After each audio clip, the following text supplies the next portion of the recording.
Welcome back to the Horror Shack.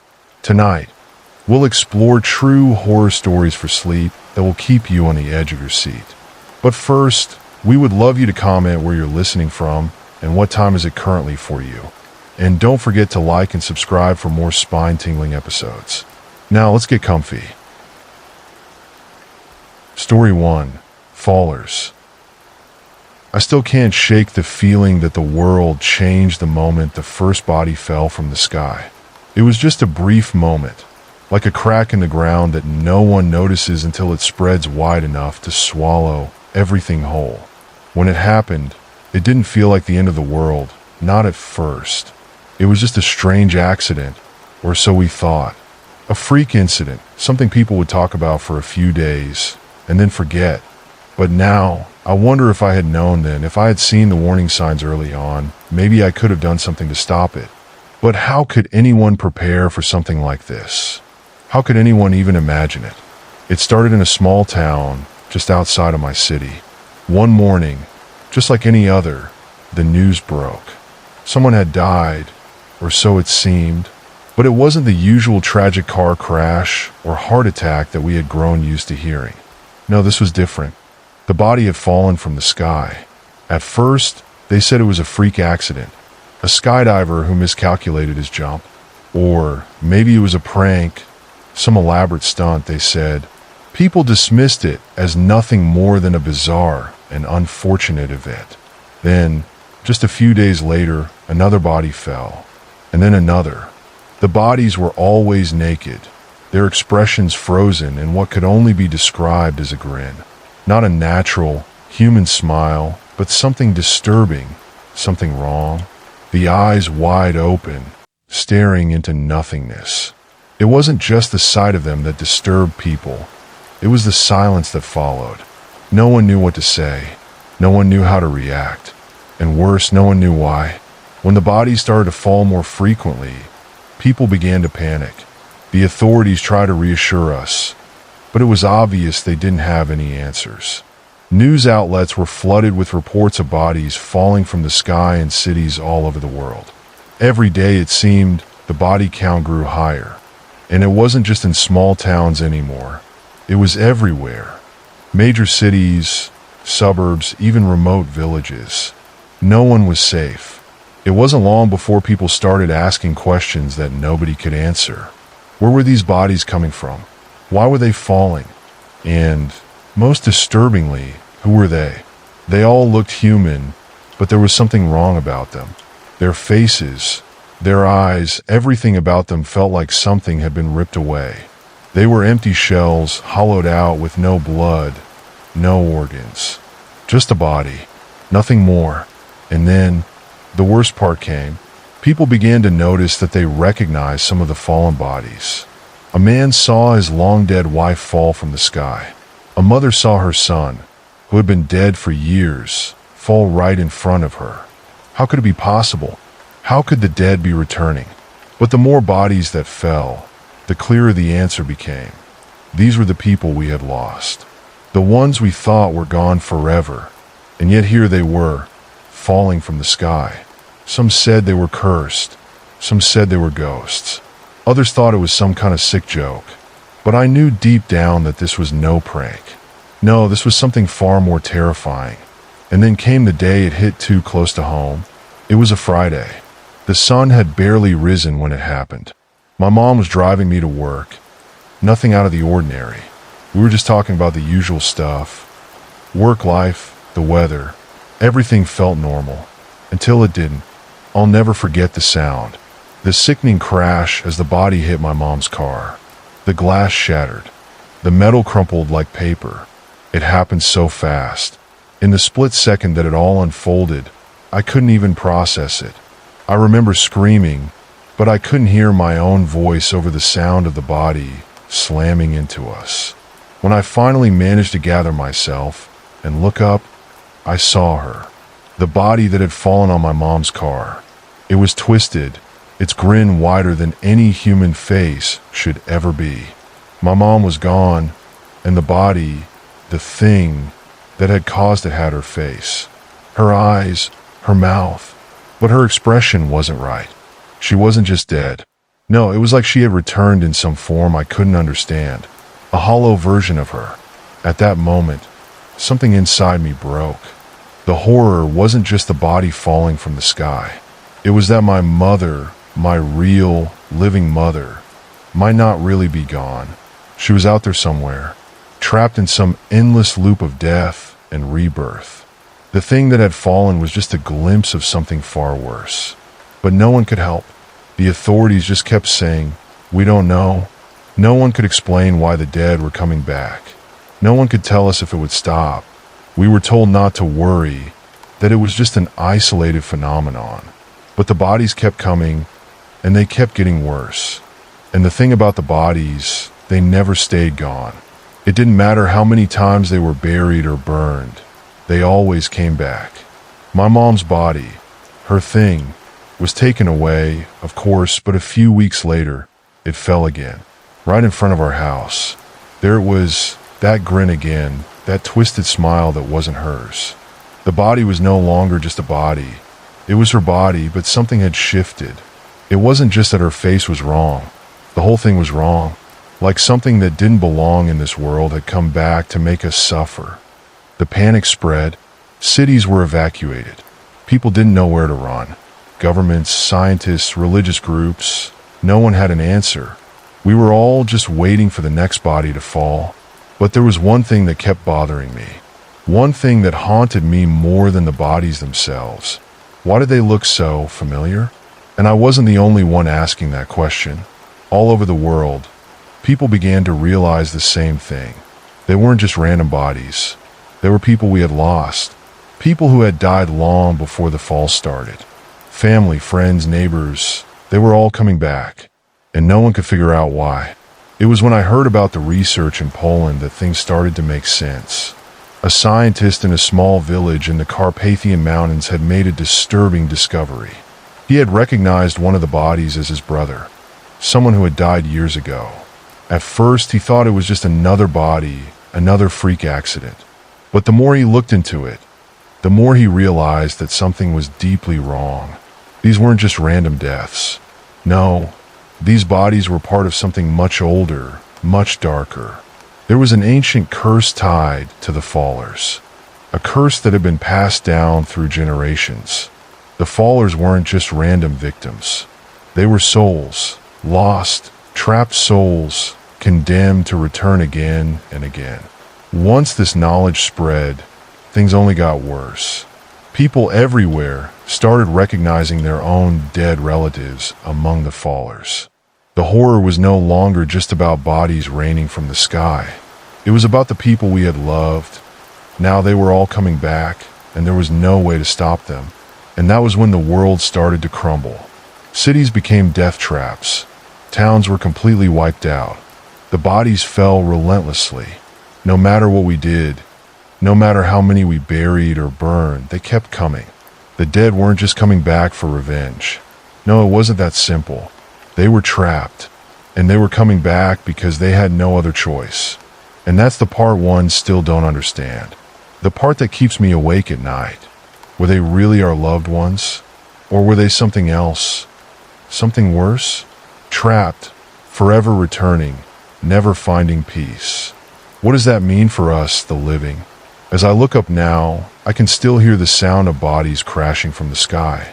And every time I see that grin, those eyes staring back at me, it's a reminder that death isn't the end. It's only the beginning of something far worse. But I still can't stop asking myself, will it ever stop? Will the bodies ever stop falling? Or will we, too, become just another part of the endless cycle? And then one day, I saw it again. Another body fell, and I saw it clearly. It was my mother's face, once again, grinning wide, her eyes still hollow, and I realized, with cold certainty, that she wasn't the last one. Not by a long shot.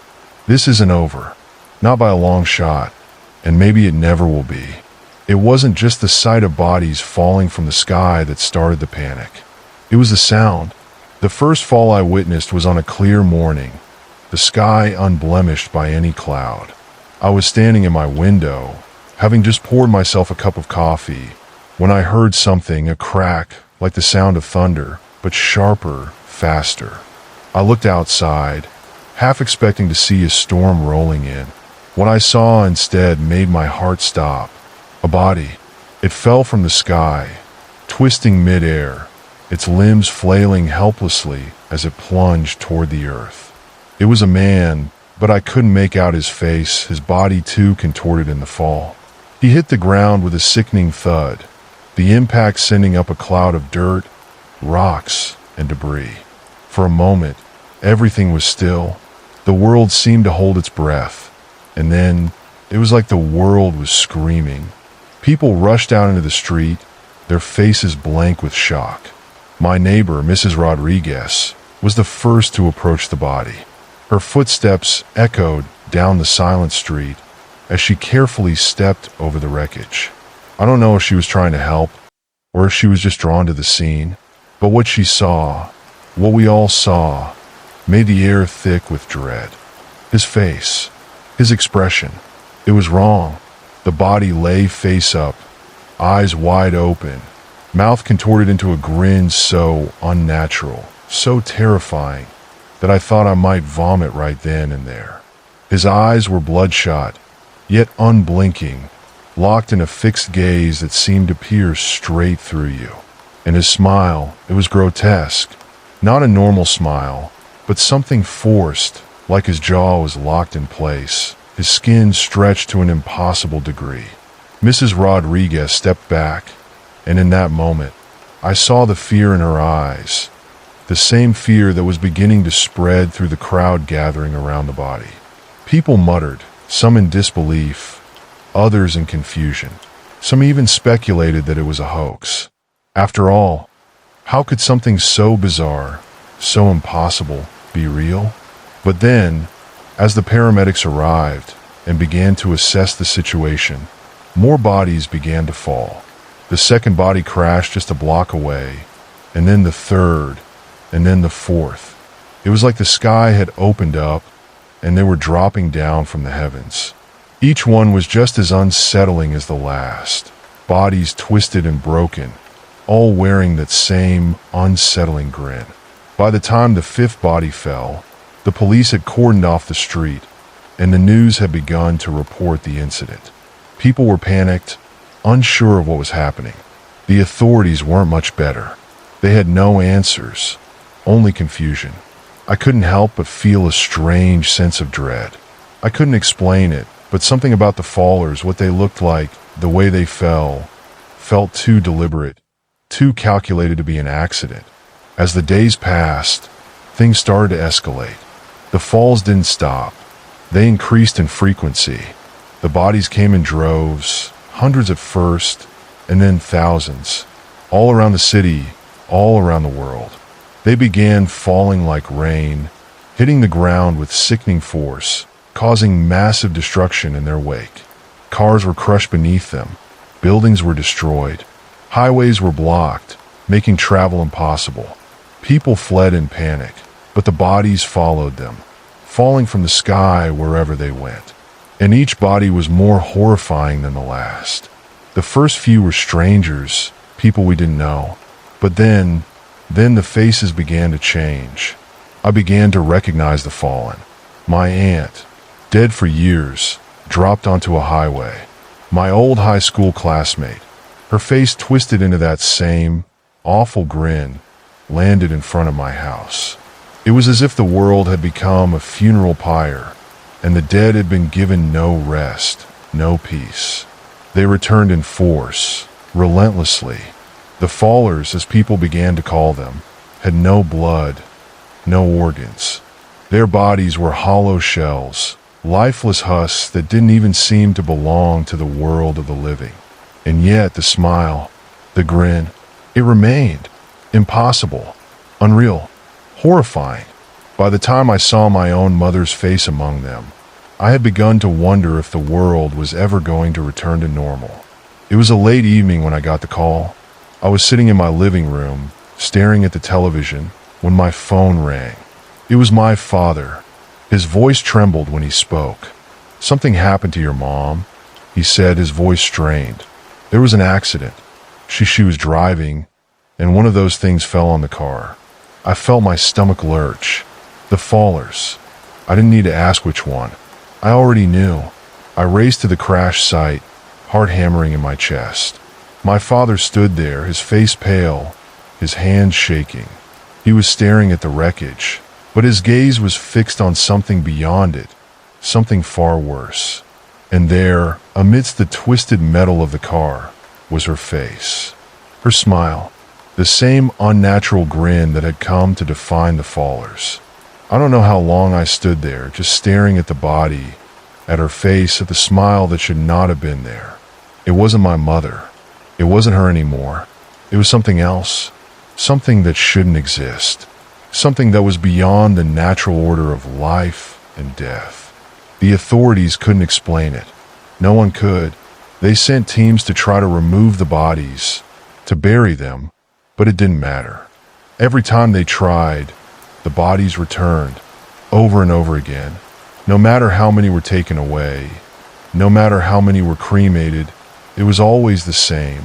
And then the bodies didn't stop just falling from the sky. They started to land everywhere. Inside homes, through rooftops, into lakes, into busy city streets, in parks. It was as though they were coming from every corner of the earth. And the skies above us grew thick, like a dark shroud was falling over the sun, blocking the light.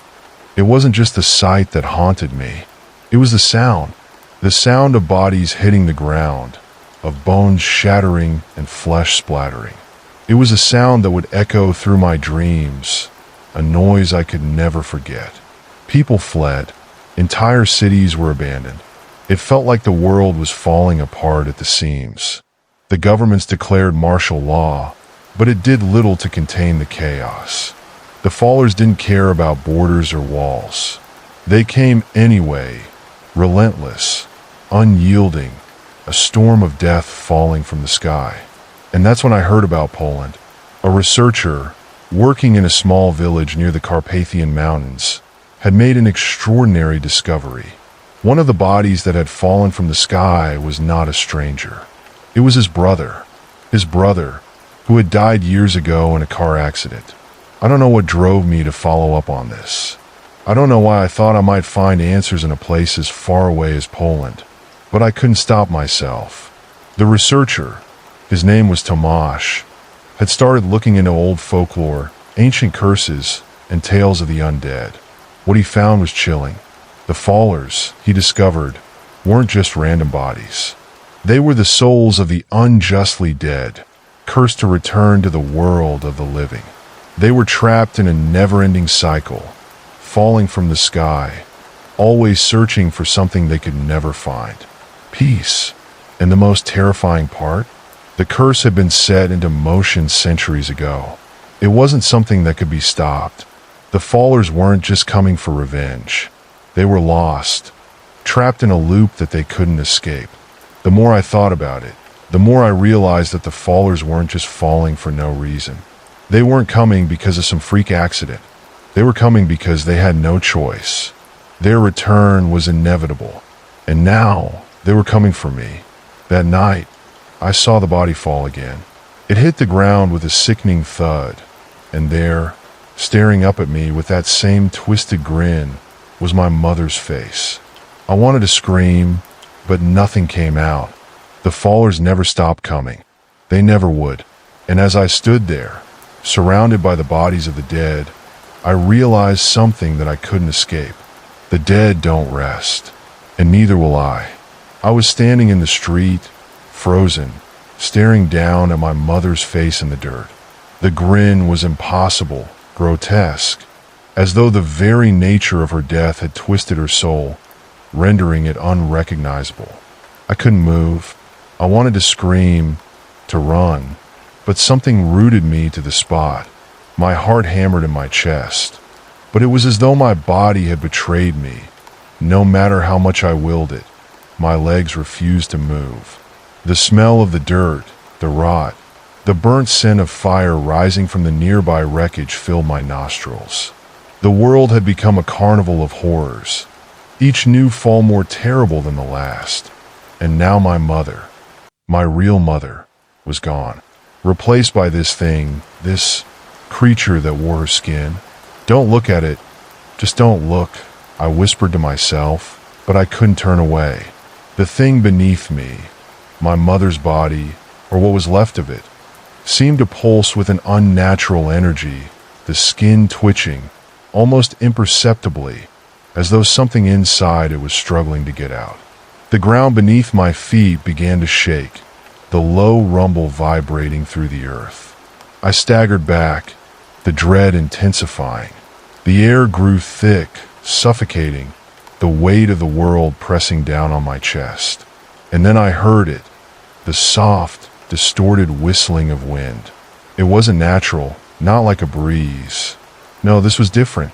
It was like a breath that had been waiting for an eternity to exhale. And then the sky did something I never thought was possible. The dark clouds, the ominous blanket that had been hanging over us, began to swirl in on themselves. The wind picked up, howling now, screaming in fury as the clouds converged into a funnel. And from the depths of that twisted storm came something worse than anything I had ever seen. The sky opened. I couldn't describe what happened next. There were flashes of light, blinding, almost like lightning, but the flashes weren't random. They were deliberate, as though something was tearing open the fabric of the universe itself. The ground beneath my feet cracked, splitting open as if the earth itself was rejecting what was happening. There were screams, no wails, that I could feel deep in my bones. They came from the earth, from the sky, from the very air around me. The fallers were not falling anymore.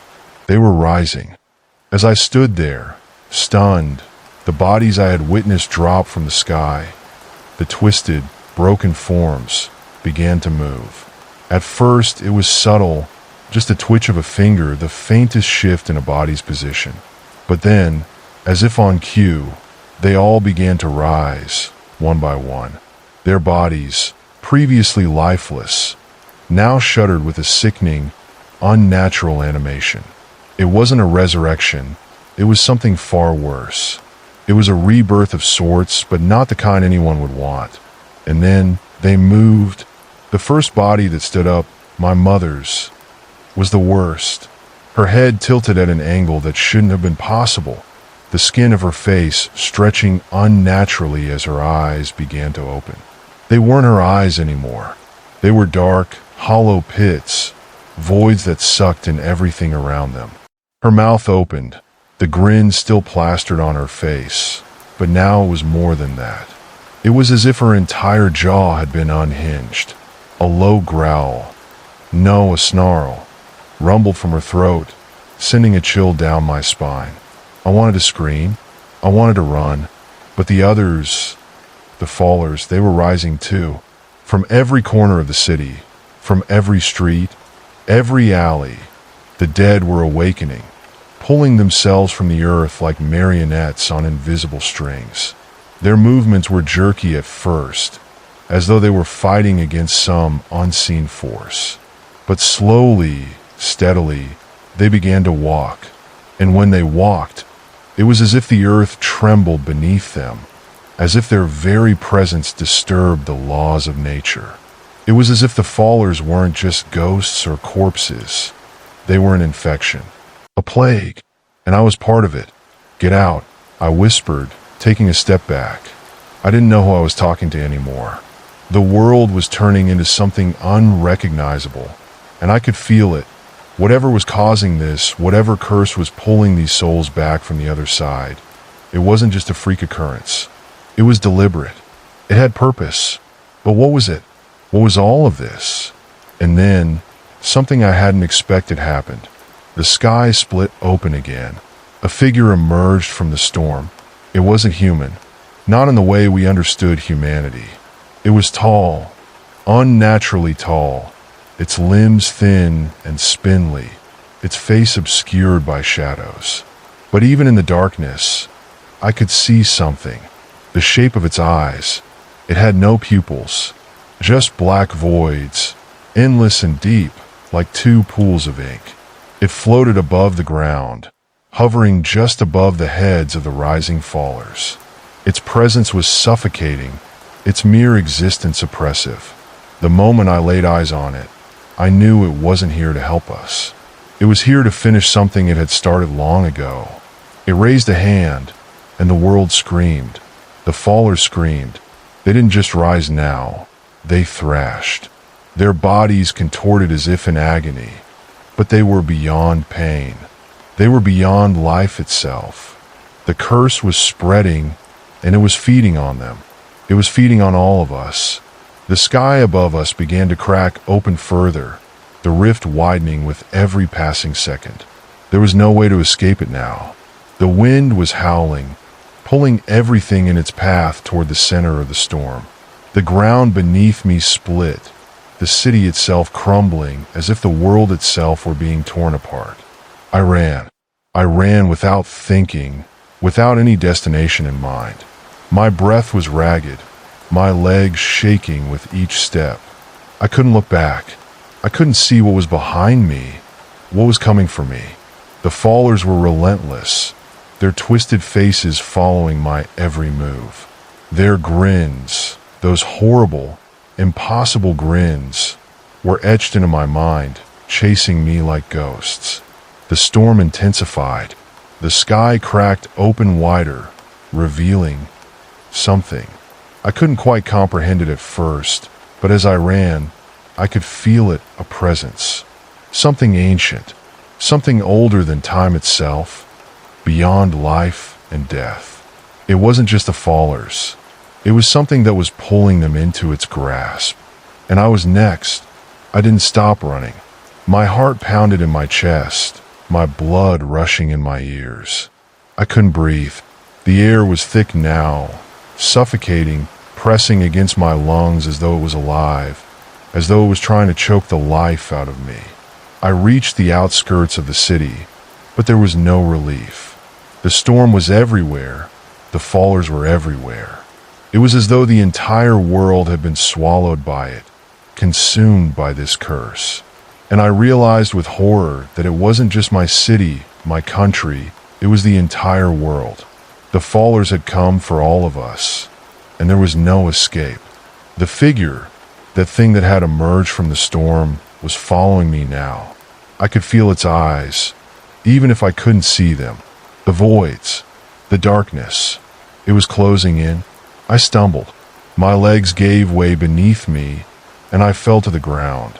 The air around me was thick, a stifling presence, and the sky above me was split wide open, revealing an abyss. The figure hovered over me, its hand reaching down, and in that moment, I knew there was no escape. It wasn't just the fallers that had returned. It was the end of the world. And as that shadowy hand reached down to claim me, I could hear the whispers. Not from the fallers, not from the wind, but from the earth itself.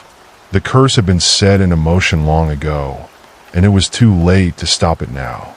The fallers weren't here to torment us. They were here to bring the end. The fall had only just begun. As I lay there, sprawled on the cracked, shattered pavement of the abandoned city streets, a strange numbness began to take over. The air was thick, saturated with a stench I couldn't identify, like burning rubber and rotting flesh. And the ground itself felt like it was alive, pulsing beneath me, as though it were a beating heart trying to expel the life that still clung to it.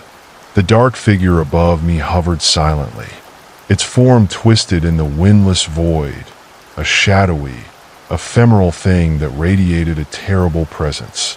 Its eyes, if they could be called eyes, sank deep within its skull, endless voids that seemed to pull every shred of light and hope into their depths. I couldn't look away. I couldn't move. Something inside me, some primal instinct, urged me to run, to escape, but my limbs had become useless, paralyzed by an unnameable dread. And then it spoke, not with a voice. No, there were no words, no syllables. It was a feeling, a pressure, a whisper so deep and ancient it didn't come from its mouth, but from the very air around me. vibrating through my bones. "You are too late." I shuddered, the words burrowing deep inside me like thorns, planting themselves in the deepest recesses of my mind. It was as though they had always been there, waiting for this moment, waiting for me. The fallers, the storm, the rift in the sky. It was all a part of a larger design, a purpose beyond my understanding. I had been chosen, not for some noble cause, not for some heroic destiny. No, I had been chosen to witness the end. The fall began long before you were born. The ground quaked beneath me again, more violently this time. I gasped, trying to push myself up, but my arms buckled, failing to catch my weight. All around me, the fallers continued to rise, too many of them to count. Their bodies, dead, broken, and bent at impossible angles, staggered forward, their limbs twitching as if they were learning how to walk again. Their faces were contorted in expressions of agony, but it wasn't just pain. It was something far worse. It was rage, the rage of those who had been pulled from the abyss. The figure continued to hover above me, its presence overwhelming, suffocating. Its hand reached down, long, spindly fingers extending with excruciating slowness until they were mere inches from my face. I tried to close my eyes, but it felt as if they would burn out of their sockets if I dared to look away. Its hand hovered, just above my skin, and in that moment, I realized with gut-wrenching clarity that the figure was not interested in me, nor in anyone else. It wasn't here for individuals. It was here for the world. Its hand began to close, but not with violence, not with aggression. It was as if it was embracing the world, like a parent guiding a lost child to its final rest. But this wasn't rest. This was annihilation. I felt the warmth of its hand just barely graze my cheek, and a cold, suffocating sense of finality swept over me. Time slowed, and everything I had known, the world, my life, the sky, the earth, felt as though it was unraveling, thread by thread. And then it happened. A scream, a sound so loud, so full of rage, that it seemed to tear through the very fabric of reality. The fallers, those risen bodies, twisted and contorted in unison, their mouths opening wide, but no sound escaped. Instead, the air itself seemed to warp, vibrating with an energy so powerful, it resonated deep within my chest. The ground beneath me cracked open wider, fissures stretching out like veins. Dark tendrils, thick and black, shot out from the earth, wrapping themselves around the rising fallers. It was as if the earth itself was consuming them, rejecting their presence. But it wasn't just the fallers it was rejecting. It was rejecting everything. The sky, once dark with swirling clouds, began to burn. A deep crimson hue, the color of blood, began to seep through the cracks in the sky, as if some cosmic wound had been ripped open. The wind howled louder, but this time it wasn't the sound of air moving, it was the sound of tearing, as if the fabric of the world itself was being shredded. I wanted to close my eyes, to block it all out, but I couldn't.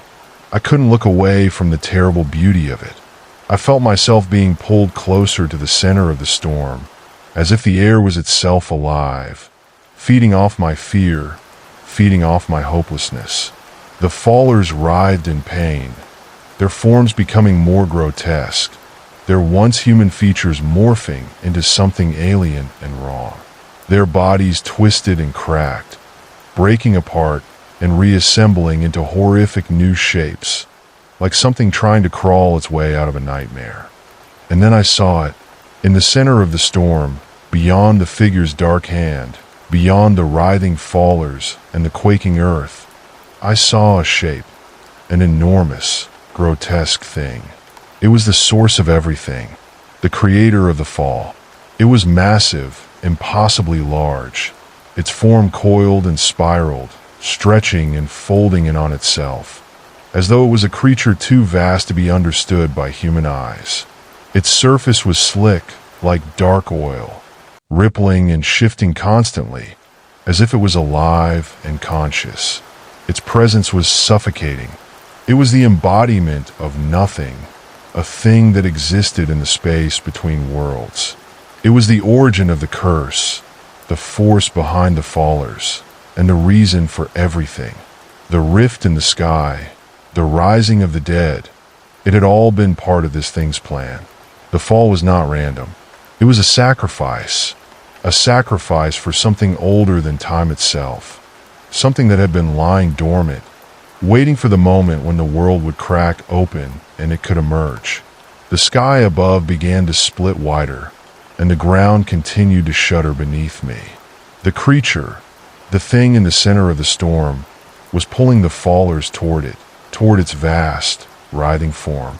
As they were pulled into its mass, they disintegrated, not in the way a body decays, but in the way a star burns out, consumed by the darkness, evaporated into nothingness.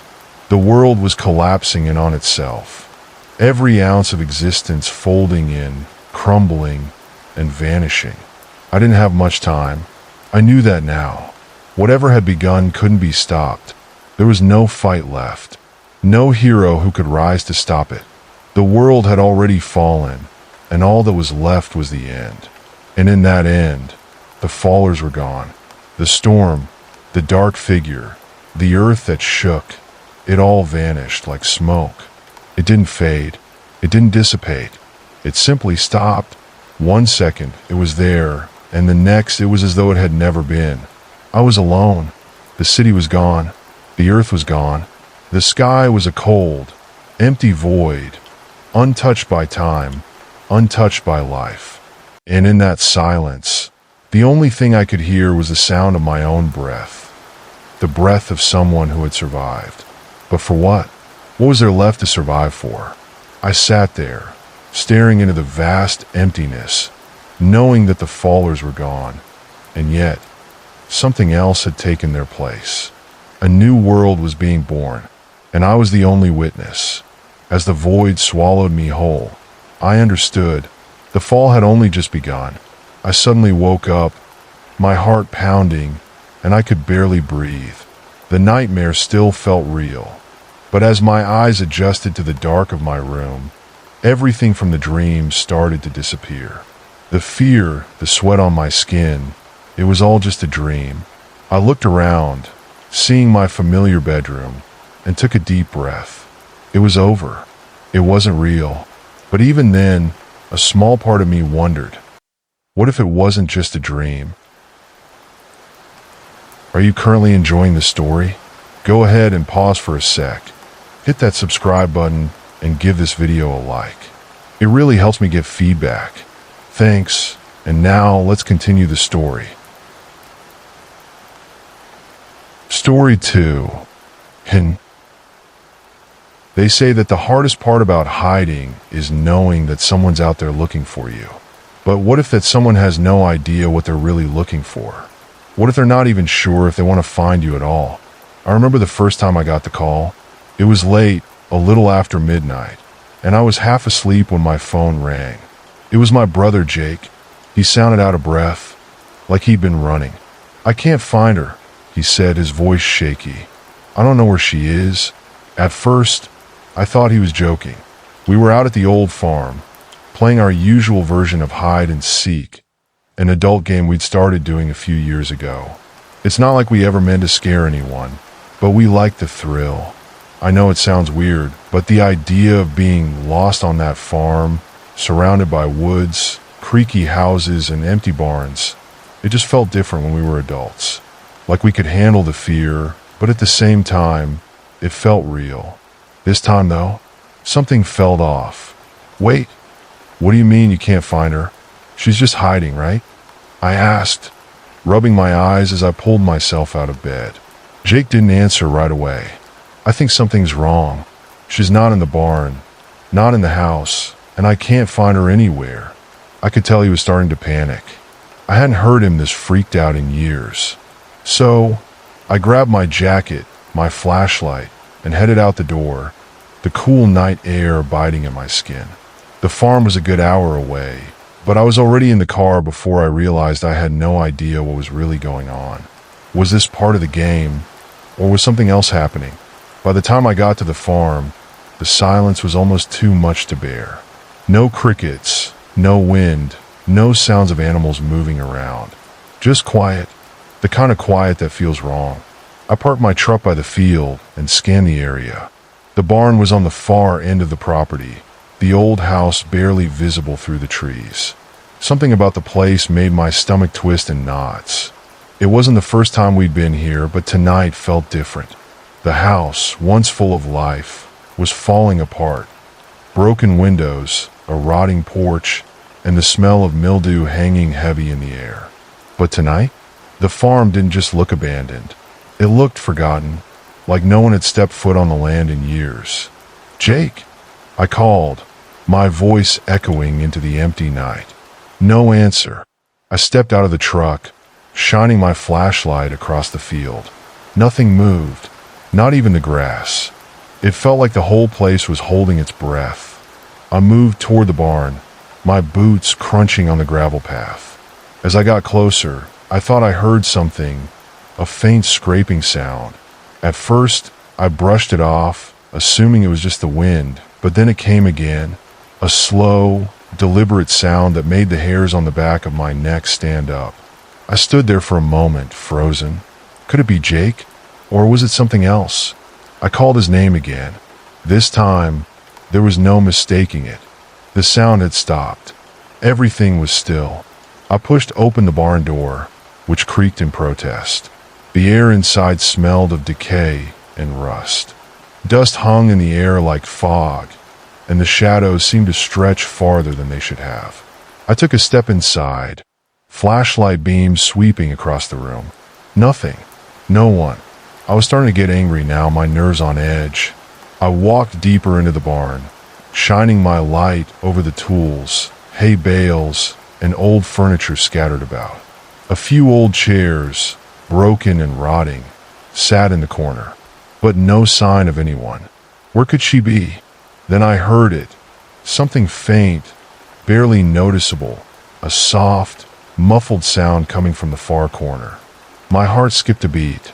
I moved toward it, trying to make my footsteps quieter. The closer I got, the clearer the sound became. Someone was breathing, ragged and strained. I couldn't breathe. I rounded the corner and froze. There, lying on the floor, was a small wooden crate. It wasn't old, not like the rest of the barn, and it wasn't supposed to be there. I dropped to my knees and pressed my ear to the wood. The breathing was definitely coming from inside. I could hear someone whimpering, soft, panicked sobs. "Is it her?" I whispered, barely able to speak. I pulled myself up, heart pounding, and ripped the crate open with trembling hands. She was inside. Her eyes were wide with terror, her hands tied to the side of the crate. She was gagged but alive. "Thank God," I whispered, relief flooding through me. I quickly untied the rope, pulling her out. She was too weak to stand, her face pale and damp with sweat. "What happened?" I asked, but she didn't answer. She couldn't. I lifted her in my arms and turned to leave. The barn was quiet again, but it felt wrong, like I wasn't supposed to be leaving, like I was walking right into something I wasn't prepared for. And then, as I stepped out of the barn and into the cool night air, I heard a voice. "Well, looks like you found her," Jake said, his voice too calm. I spun around, my heart dropping to my stomach. He was standing there, leaning casually against the side of my truck. He didn't look scared. He didn't even look surprised. "You didn't," I started, my mind racing. "You didn't do this. You didn't." "Oh, I didn't do anything," Jake interrupted, grinning. "I just hit her like we always do." I was too stunned to speak. It didn't make sense. "I don't understand," I said, shaking my head.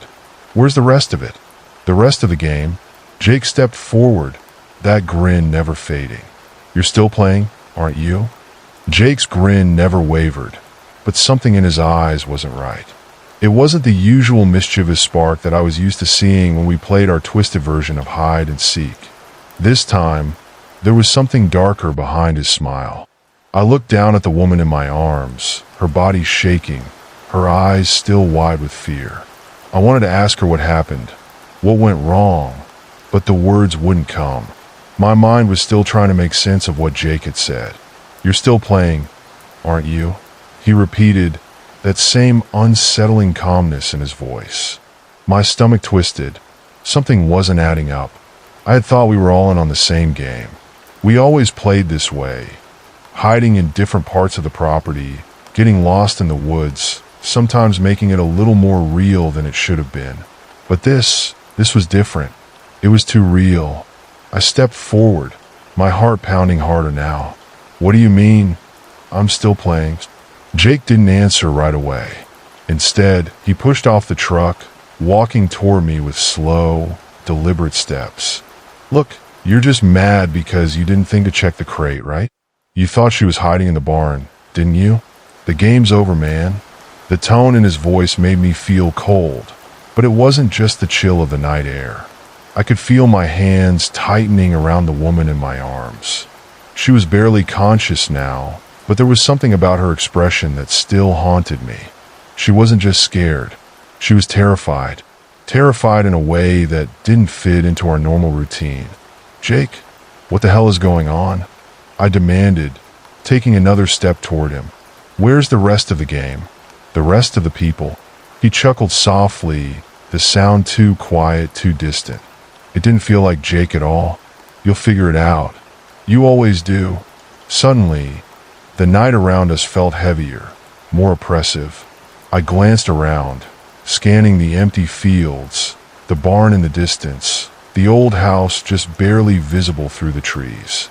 The place looked the same as always, run down, abandoned, but there was something off about it tonight. Something made it feel wrong. The woods, which were usually full of sounds, crickets, the wind rustling through the trees, were dead silent. It was like the farm had gone completely still, and that feeling of stillness gnawed at my mind. I looked back at Jake, my frustration turning into anger. "Where is everyone else? What did you do to her?" Jake finally stopped walking and stood still for a moment. Then he tilted his head, his eyes narrowing. "It's all part of the game. I swear, you make everything so complicated. You don't get it, do you?" The woman in my arms stirred slightly, a small moan escaping her lips. My eyes darted down to her, then back at Jake. "What did you do to her?" I repeated, this time quieter. My voice felt small in the air. Jake's lips curled into that unsettling grin again, and he stepped closer, his voice low. "I didn't do anything. It's all part of the game. She hid. You found her. Now it's time to go home. Simple, right?" My hands were shaking as I shifted my grip on the woman. There was something wrong with this. I had known Jake all my life. We played pranks on each other, played stupid games, but this felt different. It felt like something had gone too far. Something had changed. I backed away from Jake slowly, my mind racing. "You're lying. This isn't some game." Jake raised an eyebrow, his grin widening. "Oh, I'm not lying. You're the one who doesn't get it. You just think everything's a joke, don't you?" I stepped back again, then turned toward the truck. I needed to get out of there. The woman's weight was becoming too much to bear, but I couldn't leave her behind. She needed to get out of here. I needed to get her away from Jake, away from whatever was happening on this farm. I glanced back over my shoulder, and for the briefest moment, I saw a flicker of movement in the barn. My breath caught in my throat. Something or someone was there. My heart skipped a beat, and I froze. "Did you see that?" I whispered, my voice barely audible. Jake's head whipped around, his gaze darting toward the barn. For the first time since I'd arrived, he looked concerned. But then, just as quickly, his face softened, and he gave me a half-hearted laugh. "Relax, it's nothing. Just the wind. Let's go." But I wasn't convinced. Something had moved in the barn. I had seen it, and it wasn't the wind. It couldn't be. I looked back at the barn, my heart pounding louder in my ears. The woman in my arms shifted again, letting out a soft gasp. It sounded like a warning. "Jake," I said, my voice steady now. "I'm not leaving without her. Something's wrong. What's going on here?" His expression darkened. The playful grin was gone now. He stared at me, his eyes cold. "You're not listening to me. This isn't about you. This isn't about any of us anymore. You're just part of it. You're in it now." My blood ran cold. What was he talking about? I didn't understand, and that uncertainty filled me with dread. Was this still a game? Was this still hide and seek? Or was this something far worse? Suddenly, from the direction of the barn, I heard a door creak open. The sound was soft at first, almost imperceptible, but it was enough to make me turn my head. Slowly, cautiously, the door opened wider. And then, standing in the threshold, I saw a figure. A tall, shadowy figure, their face obscured by the darkness inside the barn. They didn't move, didn't speak. They just stood there, watching. I felt my heart thundering in my chest. Something was wrong. Something was terribly wrong. This wasn't just some twisted game anymore. This was something far more dangerous. Jake stepped forward, his voice steady but edged with something I couldn't place. "It's time to stop playing, isn't it?" The figure in the barn took a step forward, and then another. As they emerged from the shadows, I saw that they were wearing a mask. White, blank, and expressionless. I froze. The figure took another step, and then another, until they were standing only a few feet away. The air felt heavy, suffocating. My eyes darted to Jake, who hadn't moved, his cold expression now unreadable. What is this?" I asked, my voice barely a whisper. Jake looked at me, his gaze intense. "You still don't get it, do you? This game is far bigger than you think. You're not the one hiding." Before I could react, the figure lunged at me, fast and silent. I didn't have time to think. The figure lunged at me, their hands reaching for my throat in a blur of motion. My heart pounded so loudly in my ears that it drowned out everything else. I was caught off guard, stumbling back, but then, just as quickly, I managed to throw my arms up, pushing them away. The force of their grip was stronger than I expected, but in my panic, adrenaline surged through me, and I shoved them with all my might. They staggered back a step, but their masked face never shifted. It was completely blank, no eyes, no expression, just a pale, emotionless mask. It was like they were made of nothing, like they weren't even human. I didn't wait to see if they would come at me again. Without thinking, I grabbed the woman in my arms and bolted toward the truck. The sound of the figure's footsteps echoed behind me, but I didn't dare look back. My eyes were fixed ahead, watching the truck grow closer and closer with every desperate stride. Then I heard it, a laugh. It wasn't Jake. It wasn't the figure. It was something darker, something almost familiar. I skidded to a stop just before the truck, my breath coming out in harsh gasps. My hands were trembling, and the woman in my arms was barely hanging on, her head lolling on my shoulder. The laugh came again, this time louder, and I recognized it. It was Jake.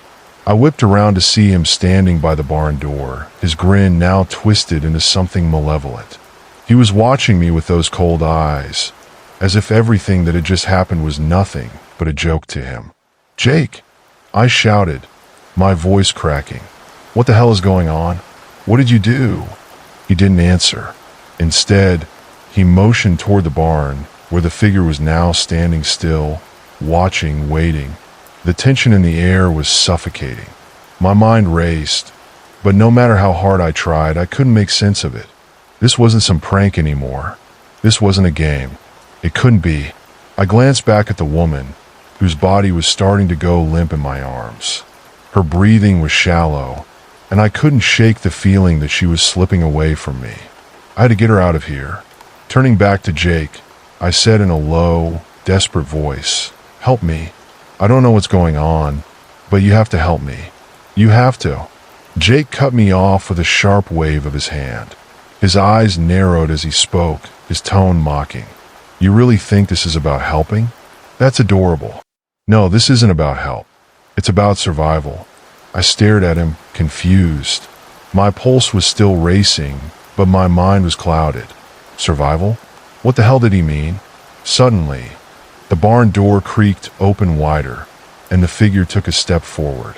That laugh, Jake's laugh, echoed again, sending a chill down my spine. Jake smiled at me, but it wasn't the playful grin I'd known all my life. It was something darker, more dangerous.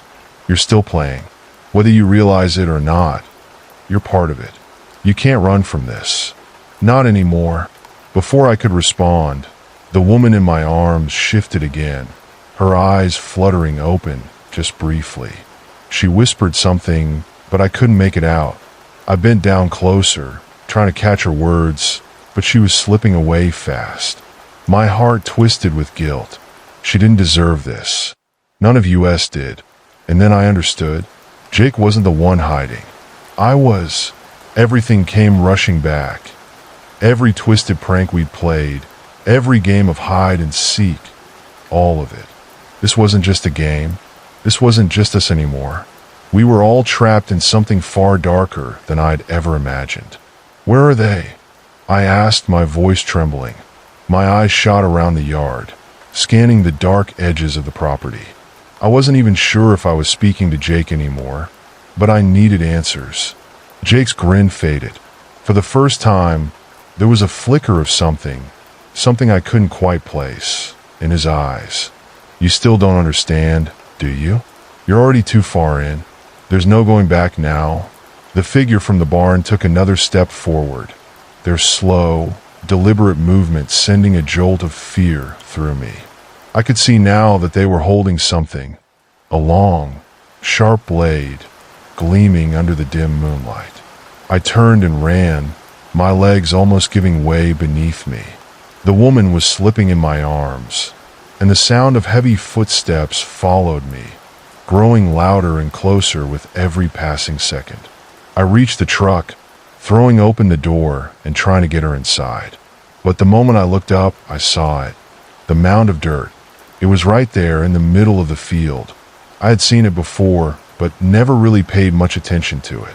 Now, under the pale moonlight, it looked wrong, unnatural, almost like something had been buried there recently. My heart sank. No! I couldn't let that thought sink in, but it was too late. I had to know. Jake! I yelled, turning back to him. What's in that mound? What did you do? Jake didn't respond. Instead, he started walking slowly toward the mound, his steps purposeful. The figure was now standing next to him, and together, they started digging. I felt my stomach twist. What were they doing? I didn't have time to think about it. With the woman still in my arms, I jumped into the truck and slammed the door shut, my hands shaking as I fumbled with the keys. I could feel the truck lurch to life under me, but it didn't matter. I couldn't escape fast enough. The truck engine roared, but even as I sped away, I could see Jake and the figure standing there, watching me with cold, lifeless eyes. I didn't stop. I didn't look back. It wasn't until I got home, hours later, that the realization hit me. Jake wasn't playing a game anymore. He wasn't hiding. He had never been hiding. He had been the one watching, and I had been the one hiding all along. The game was never meant to be a game. It had all been leading to this moment, to the mound in the field. And the worst part? The worst part was the message I found on my phone later that night, a text message from Jake. It was short, simple, and it sent chills straight to my core. You can't run from what you are. If you actually enjoyed these stories, please subscribe and leave us a comment to the next horror story you'll want us to tell. Till then, see you in the next one.